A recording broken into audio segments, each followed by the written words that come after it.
Good evening and welcome to the first episode of a new series ready to go on YouTube for this new year on Saturday, January 7th, 2023. I'm your host, Jason DeCanio, and we are so happy tonight because we're going to have legends, tributes, phone interviews in this brand new series called The Legends of Smooth Jazz. Tonight, well, we were supposed to have a phone interview, but it got rescheduled. And Helen Rogers, our special guest tonight, had to postpone and do some other things. But she will be back at a later time to talk about smooth jazz. Tonight, though, we're going to talk about one of the great trumpet players of all time. His music goes back almost to the 40s. Starts out actually in 1944, but he was born in 1926, but as soon as he was playing in 18 years of age, man, he was going strong. And he passed away in September of 1991. He lived a great life at the age of 65 years. He died too young, but you know what? His music lives on, and he will be forever in our memories as we talk about him tonight on this first edition. Miles Davis is who we're talking about this evening on The Legends of Smooth Jazz right now.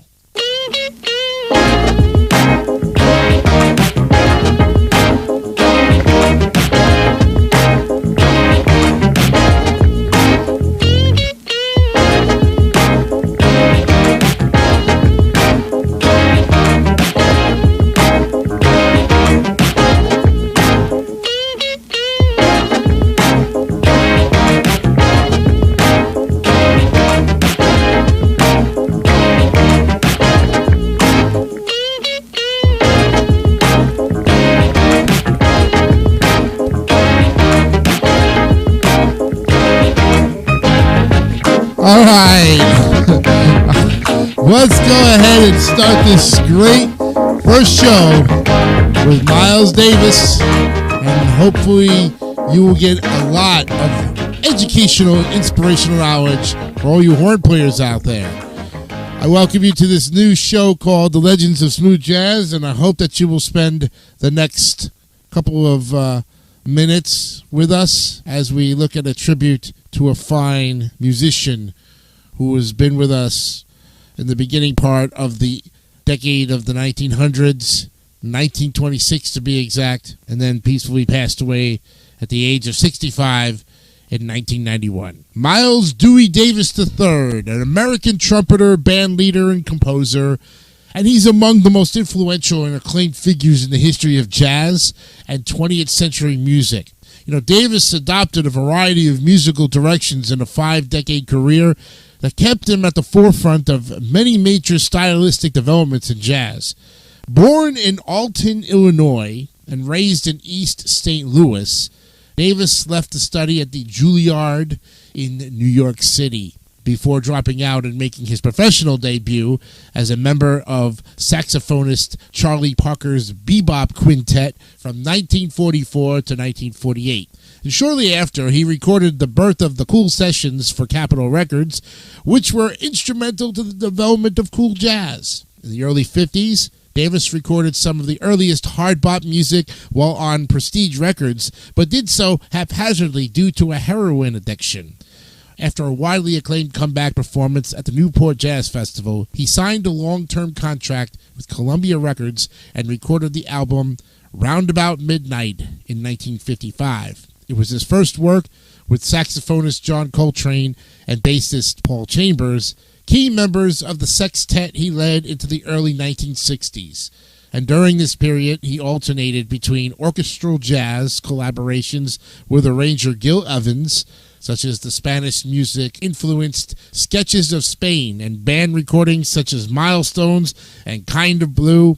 The latter recording remains one of the most popular jazz albums of all time, having sold over 5 million copies.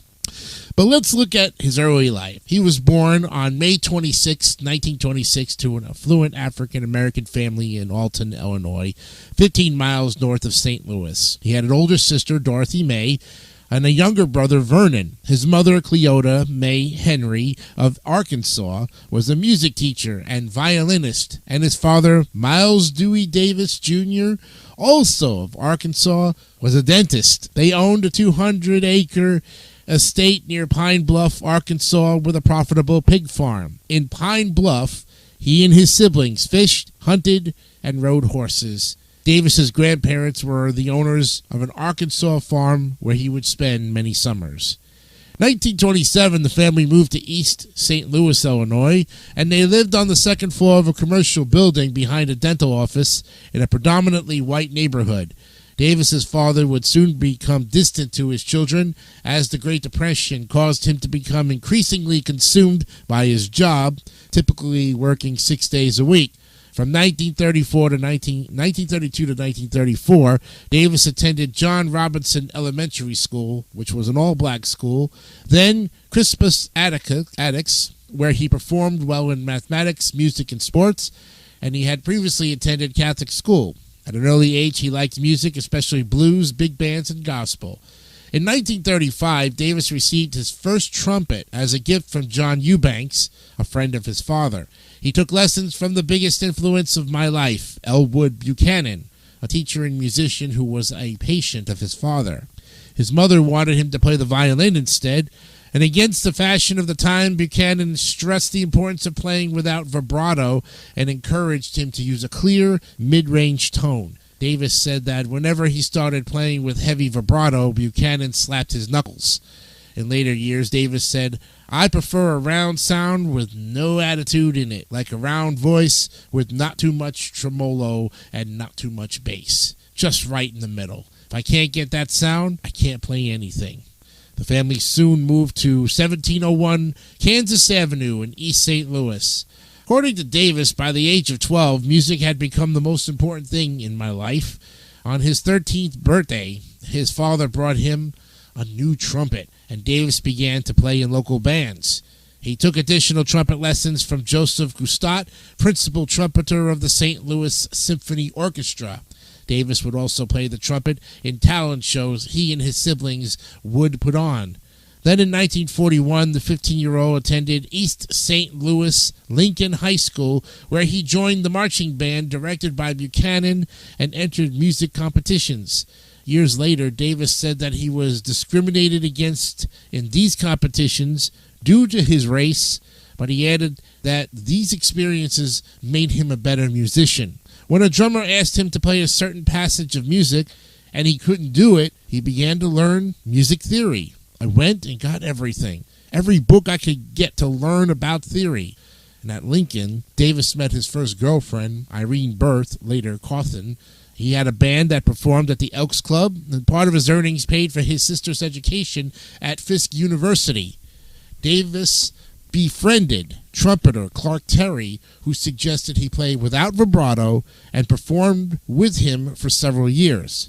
With encouragement from his teacher and girlfriend, Davis filled a vacant spot in the Rum Boogie Orchestra, also known as the Blue Devils, led by Eddie Randell. He became the band's musical director, which involved hiring musicians and scheduling rehearsal. Years later, Davis considered this job one of the most important of his career. Sonny Stitt tried to persuade him to join the Tiny Bradshaw Band, which was passing through town, but his mother insisted he finish high school before going on tour. He said later, "I didn't talk to her for 2 weeks, and I didn't go with the band either." In January of 1944, Davis finished high school and graduated in absentia in June. During the next month, his girlfriend gave birth to a daughter, Cheryl. And in 1944, July, Billy Eckstein visited St. Louis with a band that included Art Blakey, Dizzy Gillespie, and Charlie Parker. Trumpeter Buddy Anderson was too sick to perform, so Davis was invited to join. He played with the band for 2 weeks at Club Riviera. After playing with these musicians, he was certain he should move to New York City, where the action was. His mother wanted him to go to Fisk University, like his sister, and study piano or violin. Davis had other interests. September 1944, Davis accepted his father's idea of studying at the Juilliard School of Music in New York City. After passing the audition, he attended classes in music theory, piano, and dictation. Davis often skipped his classes. Much of Davis's time was spent in clubs seeking his idol, Charlie Parker. According to Davis, Coleman Hawkins told him, "Finish your studies at Juilliard and forget Bird Parker." After finding Parker, he joined a cadre of regulars at Minton's and Monroe's in Harlem who held jam sessions every night. The other regulars included J.J. Johnson, Kenny Clark, Thelonious Monk, Fats Navarro, and Freddie Webster. Davis reunited with Cawthorn and their daughter when they moved to New York City. Parker became a roommate. Around this time, Davis was paid an allowance of $40, which is about the equivalent to $620 in 2021. Mid-1945, Davis failed to register for the year's autumn term at Juilliard and dropped out after 3 semesters because he wanted to perform full-time. Years later, he criticized Juilliard for concentrating too much on classical European and white repertoire, but he praised the school for teaching him music theory and improving his trumpet technique. He began performing at clubs on 52nd Street with Coleman Hawkins and Eddie Lockjaw Davis.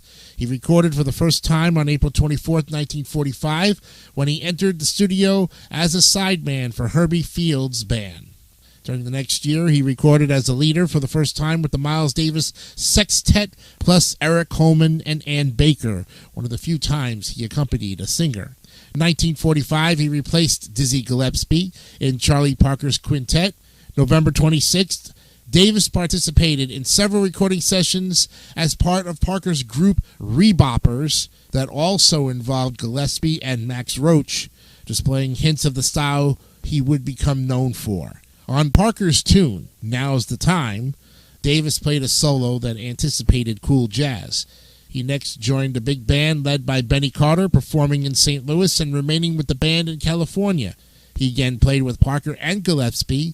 In Los Angeles, Parker had a nervous breakdown that put him in the hospital for several months. In March of 1946, Davis played in studio sessions with Parker and began a collaboration with bassist Charlie Mingus that summer. Cawthorn gave birth to Davis's second child, Gregory, in East St. Louis before reuniting with Davis in New York City the following year. Davis noted that by this time, I was still so much into the music that I was even ignoring Irene. He had also turned to alcohol and cocaine. Well, he was a member of Billy Eckstine's big band in 1946 and Gillespie's in 1947. He joined a quintet led by Parker that also included Max Roach. Together they performed live with Duke Jordan and Tommy Potter for much of the year, including several studio sessions. In one session that May, Davis wrote the tune Cheryl for his daughter. Davis's first session as a leader followed in August of 1947, playing as the Miles Davis All-Stars that included Parker, pianist John Lewis, and bassist Nelson Boyd. They recorded Milestones, Half Nelson, and Sippin' at Bells. After touring Chicago and Detroit with Parker's quintet, Davis returned to New York City in March of 1948 and joined the Jazz at the Philharmonic Tour, which included a stop in St. Louis on April 30th. In August of 1948, Davis declined an offer to join Duke Ellington's orchestra, as he had entered rehearsals with a 9-piece band featuring baritone saxophonist Jerry Mulligan and arrangements by Gil Evans, taking an active role on what soon became his own project. Evans's Manhattan apartment had become the meeting place for several young musicians and composers such as Davis, Roach, Lewis, and Mulligan, who were unhappy with the increasingly virtuoso instrumental techniques that dominated bebop. These gatherings led to the formation of the Miles Davis Nonet, which included atypical modern jazz instruments such as French horn and tuba, leading to a thickly textured, almost orchestral sound. The intent was to imitate the human voice through carefully arranged compositions and a relaxed melodic approach to improvisation. In September, the band completed their sole engagement as the opening band for Count Basie at the Royal Roost for 2 weeks. Davis had to persuade the venue's manager to write the sign Miles Davis Nonet, arrangements by Gil Evans, John Lewis, and Jerry Mulligan. and he then returned to Parker's quintet, but relationships with the quintet were growing tense, mainly due to Parker's erratic behavior caused by his drug addiction. Early in his time with Parker, Davis abstained from drugs, chose a vegetarian diet, and spoke of the benefits of water and juice. December of 1948, Davis quit, saying he was not being paid. His departure began a period when he worked mainly as a freelancer and sideman. His non-net remained active until the end of 1949, and after signing a contract with Capitol Records, they recorded sessions in January and April of 1949, which sold little but influenced the cool or West Coast style of jazz. The lineup changed throughout the year and included tuba player Bill Barber, alto saxophonist Lee Kunitz, pianist Al Haig, trombone players Mike Zerwin and Kai Winding, French horn players Junior Collins with Sandy Siegelstein and Gunther Schuller, and bassists Al McKibben and Joe Schulman. One track featured singer Kenny Hagood. The presence of white musicians in the group angered some black players, many of whom were unemployed at the time, yet Davis rebuffed their criticisms. Recording sessions with the non-net for Capitol continued until April of 1950. The non-net recorded a dozen tracks which were released as singles and subsequently compiled on the 1957 album Birth of the Cool. In May of 1949, Davis performed with the Tad Dameron Quintet with Kenny Clark and James Moody at the Paris International Jazz Festival. On his first trip aboard, Davis took a strong liking to Paris and its cultural environment, where he felt black jazz musicians and people of color in general were better respected than in the United States. The trip, he said, changed the way I looked at things forever, and he began an affair with singer and actress Juliette Greco. We're going to take a break and pause right there. And next week on the program, we'll look at part 2 of Miles Davis on the Legends of Smooth Jazz. I'm Jason Icanio. I'm glad that you spent this first couple of minutes with me. In fact, the first 20 minutes of our show. These are how long these shows are going to be. Between 20 and 25 minutes, each with a few parts in between. Looking at the legends that made smooth jazz, and of course the big band era, what they are today. We'll see you next week, where we'll pick up with part 2. Have a great night and a great weekend. See you then. Bye for now.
Don't forget to subscribe to the David3000 Network for great more content like this one.